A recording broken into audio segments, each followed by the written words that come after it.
you all for being here, showing that democracy is alive and well.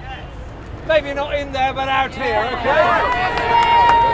I've just come from making my contribution in the budget debate, and I listened very carefully to every last word George Osborne said, and then I read what's called the Red Book afterwards. Quick points on the budget. One, it's a budget that attacks young people. Takes away grants, turns them into loans, doesn't provide housing, doesn't provide sufficient wages, doesn't provide opportunities.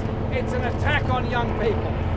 Secondly, it requires councils to sell properties, it requires housing associations to sell properties, it reduces housing benefits and does nothing to control the scandal of very high rents, particularly in London. Therefore, more young people being homeless, more people without anywhere to live, more young people underachieving in school because they're living in such poor and overcrowded conditions. Corporation tax is being cut, again, in a race to the bottom between country after country, making life easier and cheaper for big business to operate, charging other people more and more. And so this is a budget about redistribution of wealth, yet again, in favour of the richest and most powerful at the expense of the poorest and most vulnerable. And in my concluding remarks in my speech, I said this: I long for the day when there is a Chancellor of the Exchequer who gets up and says the objectives of a democratic society are, one, to prevent anyone falling into destitution, two, to expand the economy in a sustainable way with green industries and green jobs, to provide full work for all the brilliance of young people coming out of university rather than condemning them to 0 hours contracts and unpaid internships in a way of trying to get on in life. And when they now propose to cut the level of benefits by the benefit cap, they're proposing to cut it from 25,000 to 23,000 to 20,000. I don't actually want to be spending large amounts of public money subsidising low wages and high rents. I want to see the elimination of low wages and the elimination of high rents. But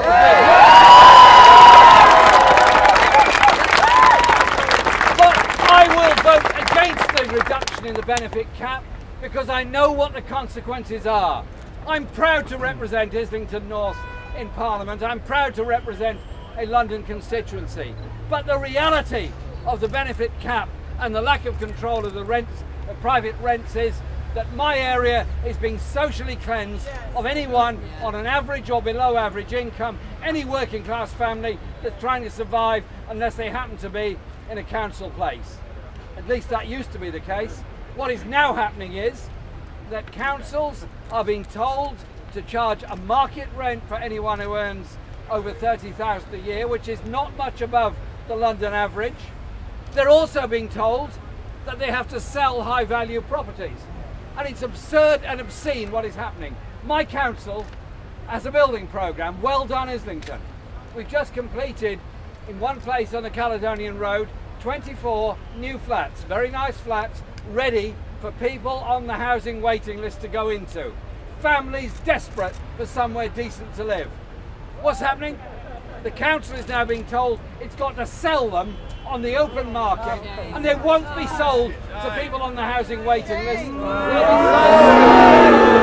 They'll be sold to those that will get a mortgage to move into the private rented market, and they'll be rented out for 3, 4 or 5 times what the council rent would be. It's obscene what is happening in housing in London. We are paying the price for the housing bubble, for the property bubble.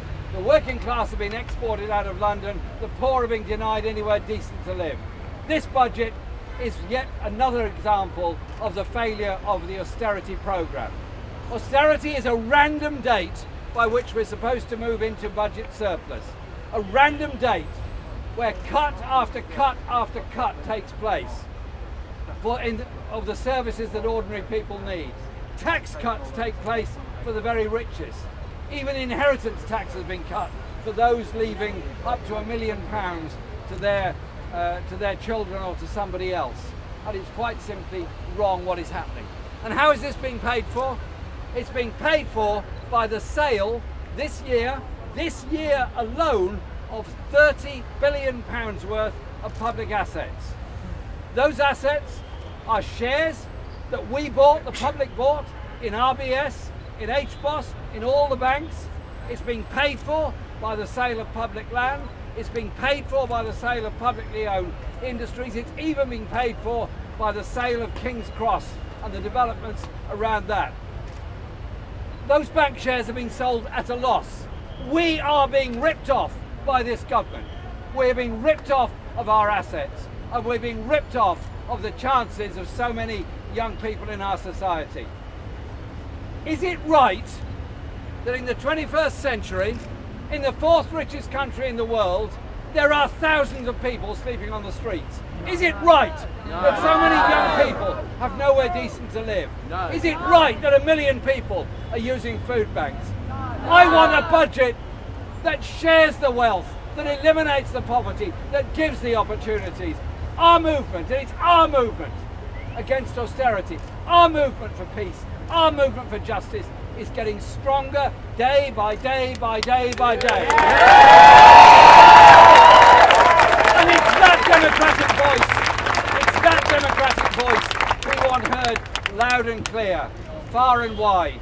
So we're not going to blame minorities. We're not going to blame the vulnerable for the problems. We're not going to blame those on benefits for problems. We're going to blame a government that deliberately enriches the rich and impoverishes the poor. Thank you for being here today. Thank you for standing up.